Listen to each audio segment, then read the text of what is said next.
시간이 지나고 여러 일들을 겪으면서 단어의 의미가 바뀌는 경우가 있습니다.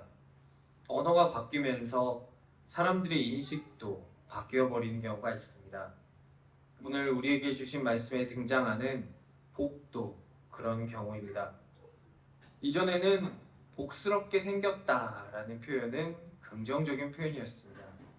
잘 먹고 뚱뚱은 아니더라도 이렇게 보기 좋게 통통하다라는 의미였습니다. 요즘은 마른 것을 좋게 보는 경향이 있습니다. 그래서 보통 젊은 층에서는 복스럽게 생겼다라고 말하면 별로 좋아하지 않습니다. 예수님 당시의 복도 그랬습니다.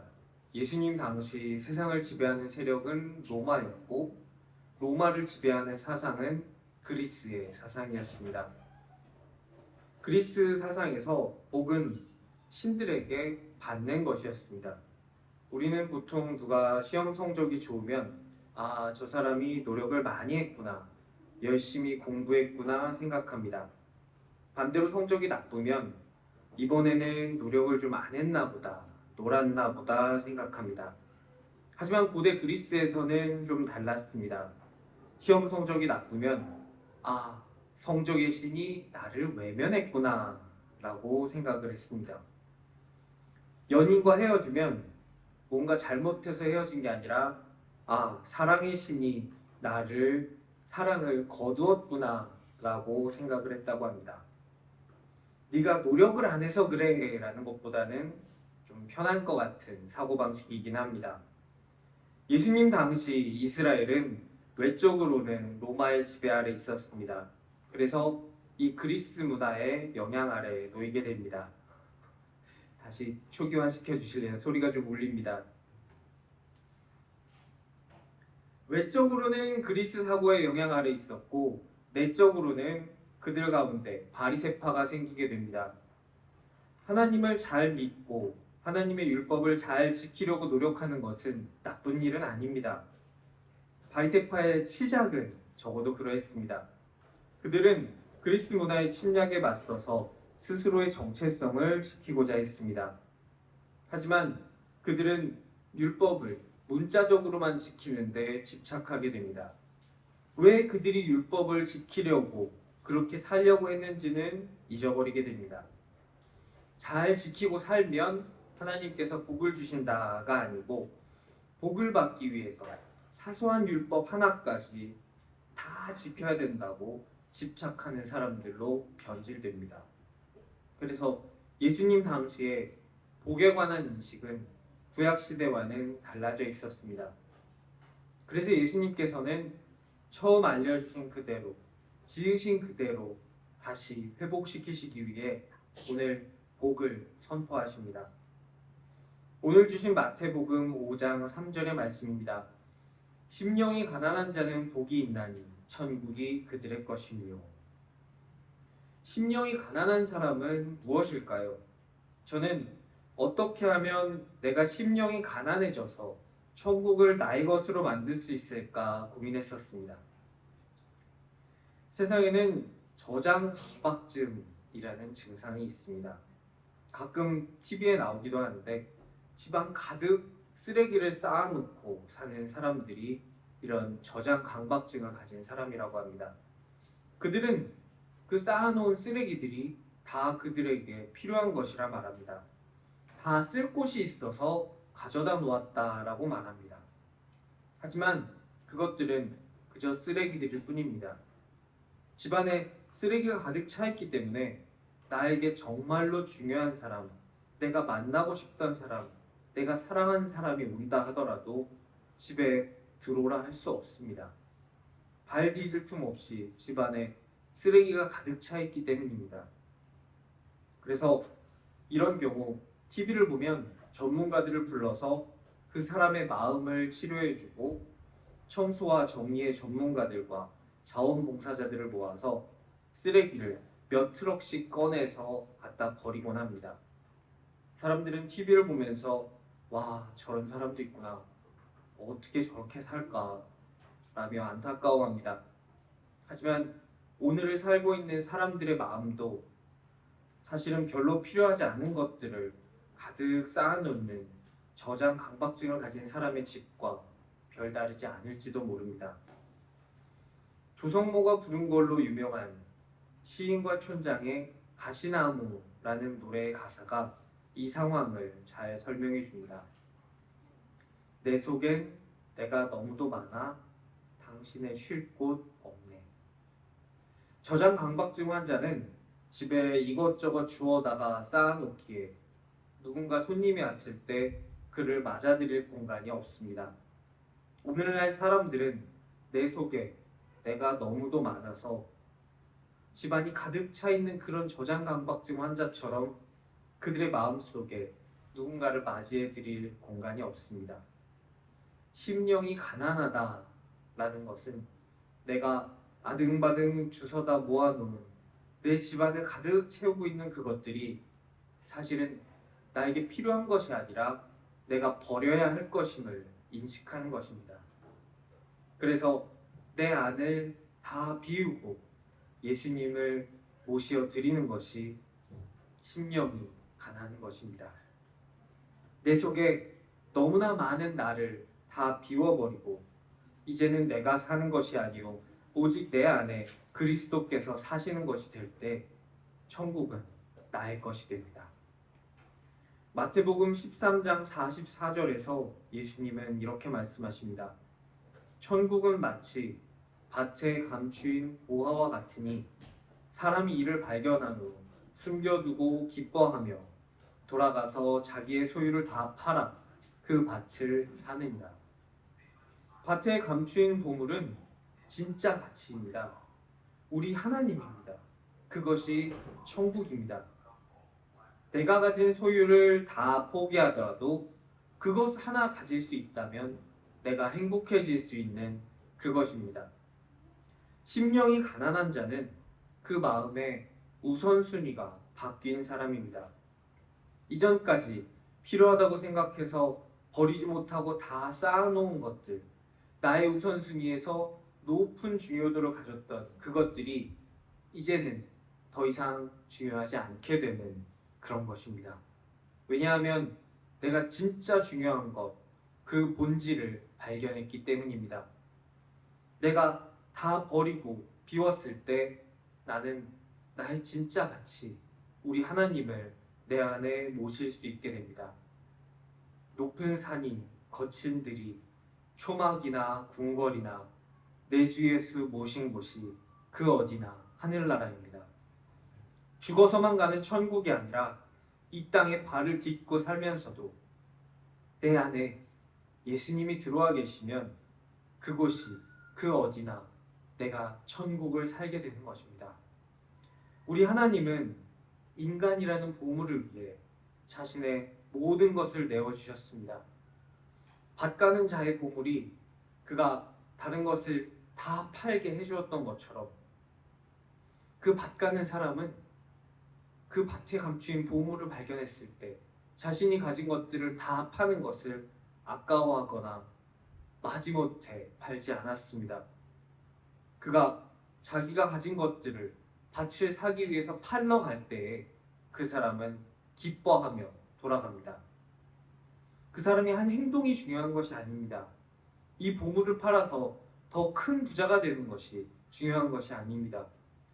천국을 만나서 자신의 생각이 바뀌고 인생의 우선순위가 바뀌고 기꺼이 자신의 마음을 비울 수 있게 되는 것이 중요한 것입니다. 사람이 본질적으로 그 속에서부터 바뀌게 되는 것입니다.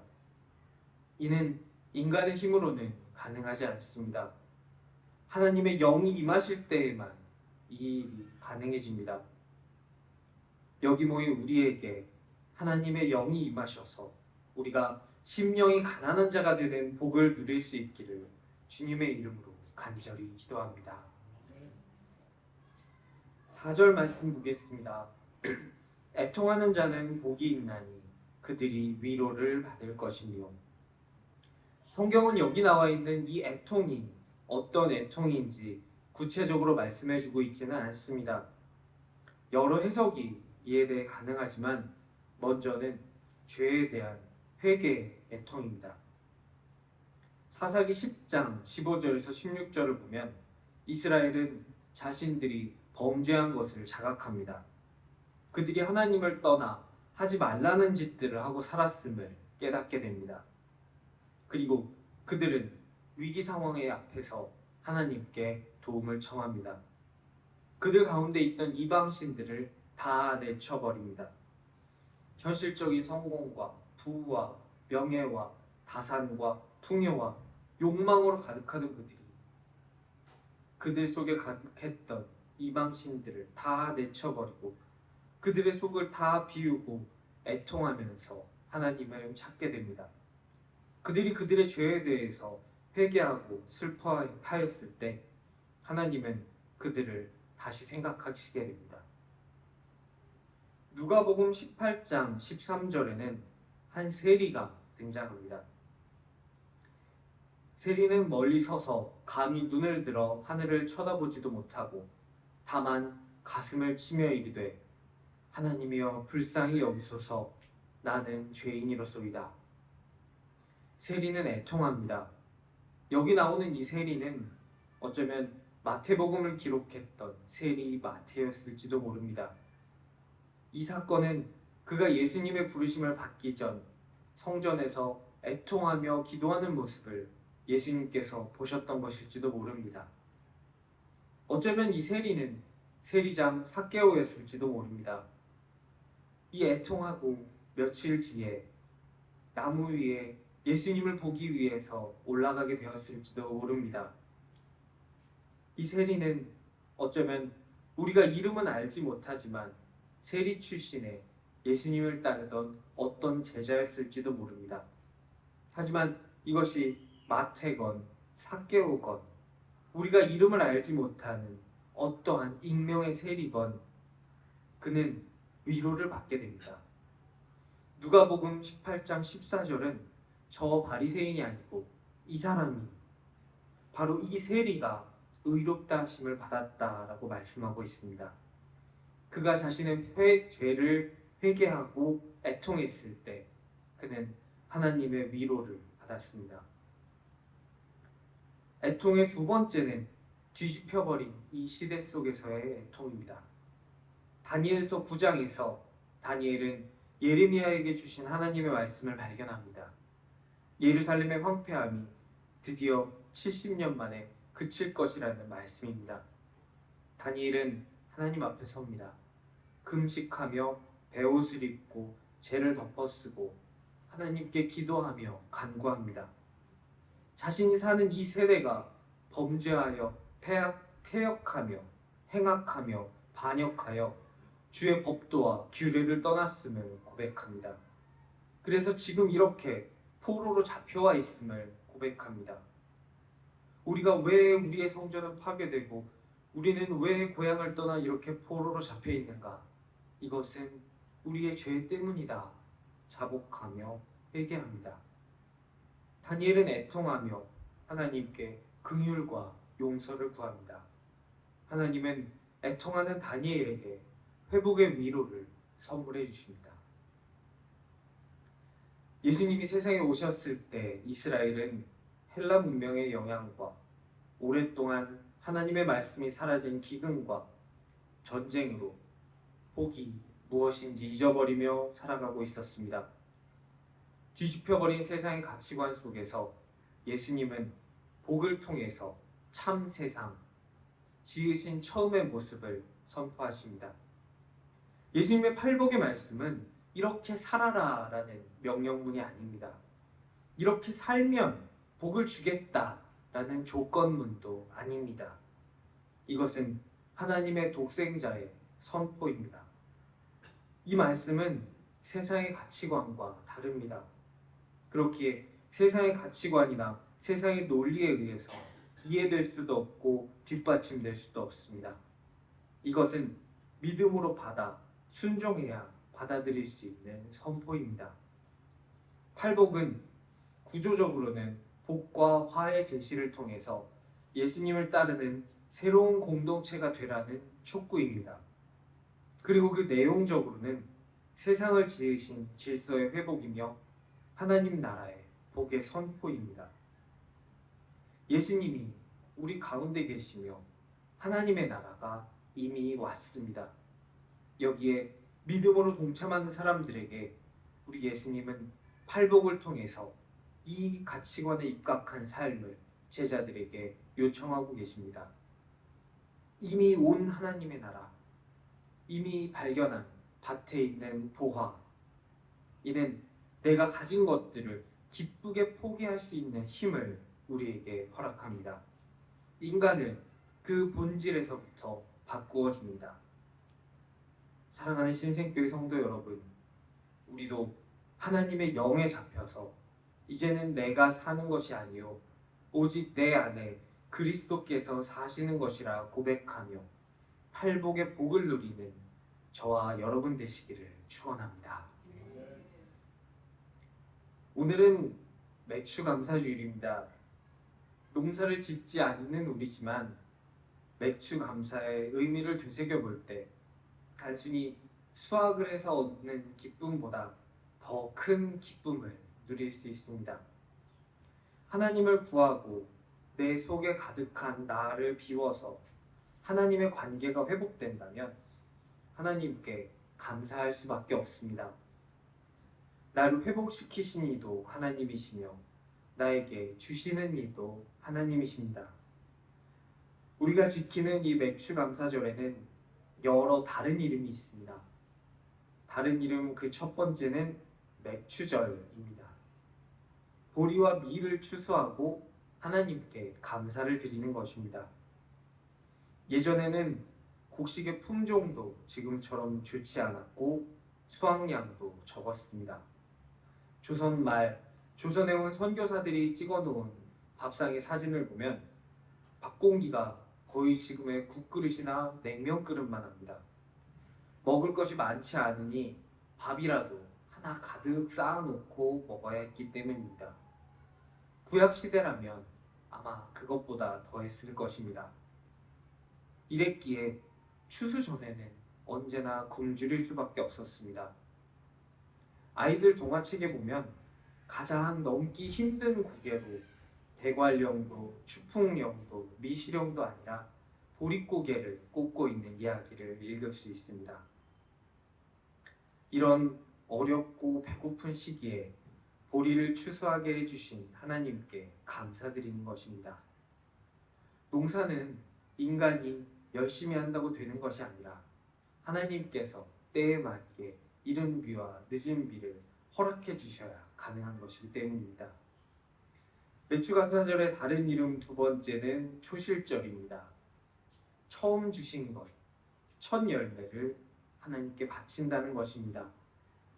출애굽할 때 우리 하나님은 그들의 첫 소산을 살려주셨으며 광야에서 살게 해주셨으며 그리고 그들에게 첫 열매를 또다시 허락하여 주셨음을 감사하는 것입니다. 세 번째는 오순절입니다. 우리를 고와 같이 버려두지 않으시고 성령님 우리에게 오셔서 우리와 함께 하십니다. 성령님이 오셨기에 초대교회는 하나님의 나라를 전파하기 위해 목숨을 걸고 세상으로 나갈 수 있었고 그 결과 우리도 지금 하나님을 알고 하나님을 믿게 되었습니다. 그때 함께 하셨던 성령님께서 지금도 우리와 함께 계시며 우리를 위로하시며 우리에게 복 주시며 우리에게 천국을 약속해 주십니다. 오늘 매추감사주일 하나님이 나에게 베풀어 주신 것들을 세어보며 감사하며 그 풍성한 기쁨을 함께 누리는 한 주가 될 수 있기를 기도합니다.